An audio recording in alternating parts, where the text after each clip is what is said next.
And welcome back to the show. Well, now I want to take a look at a film that I'm sure you've heard a lot of people talking about, especially if they are a Nicolas Cage fan, because Dream Scenario is a film that I think is going to change a lot of people's opinion of the actor Nicolas Cage. Now, Nicolas Cage is one of those actors that I've learnt over the years you either love or you hate. I absolutely love his performances, and he's the reason why I can happily sit down and watch a really bad movie like Drive Angry. He's in one of my favourite movies of all time, in Gone in 60 Seconds. But the evolution of him as an actor has been a very, very interesting one, because he went from being one of those actors that did a lot of big blockbusters in the 90s and the 2000s, of course, with Con Air, like I said, Gone in 60 Seconds, Face Off, and films like that, and then he kind of had a period where there was a little bit of a lull, and then he made National Treasure, and once again kind of rose to the top. But over the past decade or so, he's made a lot of straight-to-DVD movies, and you actually get the feeling that he's been an actor who's been quite happy to do that. But over the last couple of years, those straight-to-DVD movies have kind of turned into films that are more arty, that you kind of get the feeling that he really embraces as an actor. He made the absolutely brilliant Pig, a film in which he played a truffle farmer. And I think that surprised a lot of people, because there was kind of a period where the name Nicolas Cage meant trash when it came to films. Suddenly he was acting in this film that was being talked about for awards, like it was an absolutely brilliant drama. But I also get the feeling that over the last few years he's got to that point in his career where he can make the movies or be in the movies that he wants to be in.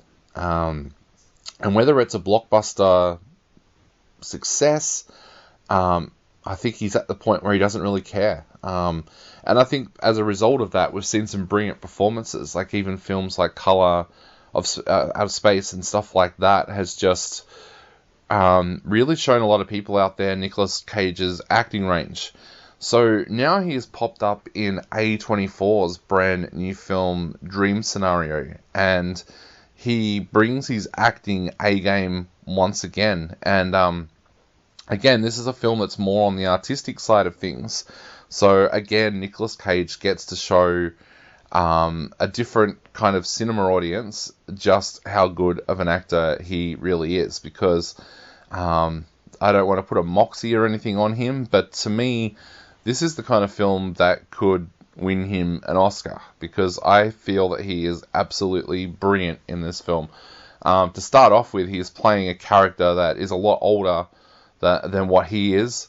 And in order to do that, they've really aged him up, including shaving 3/4 of his head and stuff like that for him to play this kind of boring professor called Paul Matthews. Now, I don't say that to be rude. Paul is a pretty boring guy at the start of this film.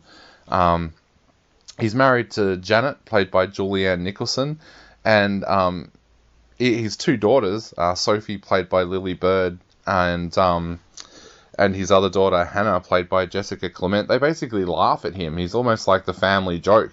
As you go on, you also learn that people that he considers a close friend don't invite him to dinner parties because they find him boring. But all that changes when suddenly Paul infiltrates the dreams of millions of people all around the world. Now, it's a weird phenomenon that nobody can explain. At first, it feels kind of a small thing, like his ex confronts him and says that she's dreamed about him. A couple of his students in the class that he's teaching talks about the fact that he has infiltrated their dreams, but soon it becomes more and more widespread that there is something weird going on here, and Paul is appearing in people's dreams, which makes him a mild celebrity to the point where Trent, played by Michael Cera, who runs this kind of obscure agency that looks after obscure celebrities, starts tracking him down and trying to get him to do ads for Sprite and stuff like that. And from there, this film kind of becomes an exploration of celebrityism and cancel culture. Now, I don't want to give away too much about what happens here, but there's a big twist in this film that changes everything for Paul, and that's where the cancel culture element of this comes in. But along the way, he has some very, very interesting moments, including with a young woman called Molly, played by Dylan Galula, who works at Trent's agency. This film, in a way, even though it's kind of a psychological thriller, psychological horror, pushes the element of drama a lot as well. Like in that moment when Molly is getting him to act out her dream, you could feel an uncomfortableness amongst the audience, and I like that. I like that when cinema makes somebody feel uncomfortable. I think that's one of the powers of cinema. People talk about the power of cinema being able to frighten people or make people laugh, but I love that moment when a director or a filmmaker really pushes the limit to make an audience feel uncomfortable. I think it's made a lot better as well by the performances of Dylan Galula and also Nicolas Cage in that moment as well. I think it's one of those scenes that's going to stay with me for a long, long time, and I think it's so well directed by Christopher Borgley, the director, that it would suggest that, yeah, this is a director that's going on to bigger and better things. I think the most surprising element of this film for me, though, was A24 making this film. As people will know from my ratings over the years, A24 seems to be one of those studios that either makes movies that I love or movies that I hate. Kyle, my co-host, and I have a joke that when we go into an A24 film, I'm either going to give it 5 stars or 1 star. I don't think I've ever known a studio that's done that with me before, where I either love what they've produced or I hate what they've produced. But I always look forward to an A24 movie because of that point. Like, even if it's a bad film, I know I'm going to go away talking it. I think A24 are making some very, very important films right now.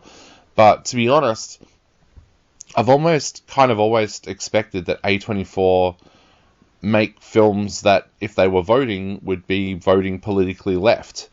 So it's kind of been a bit of a surprise for me to go into a film like Dream Scenario that explores cancel culture, but explores cancel culture in a way where someone is being cancelled for something that they can't help and haven't really done, which we see a lot of in society today. An actor, a sports person will do something relatively small or hardly anything at all, or something that gets dragged up from 30, 40 years ago, and they're suddenly cancelled. I didn't expect a film pointing out the negativity of cancel culture to come from A24, I'll be honest about that.